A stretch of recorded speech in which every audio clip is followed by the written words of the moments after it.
சின்ன முருகைய சிங்கார முருகைய சின்ன சின்ன முருகைய சிங்கார முருகைய கொஞ்சி கொஞ்சி தமிழ் பேசும் செந்தில் வடிவேலனவ கொஞ்சி கொஞ்சி தமிழ் பேசும் செந்தில் வடிவேலனவ சின்ன சின்ன முருகைய சிங்கார முருகைய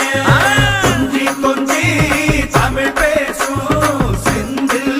வடிவேலனவ சுப்பிரமணிய சாமி என்பார், கார்த்திகேயன் என்பார், சுவாமிநாதன் என்பார், முக அமுதன் என்பார், பாலசுப்பிரமணியன் என்பார், கருணாகரன் என்பார், கதிர்காம கந்தன் என்பார், கதிர்வேல சுவாமி என்பார்.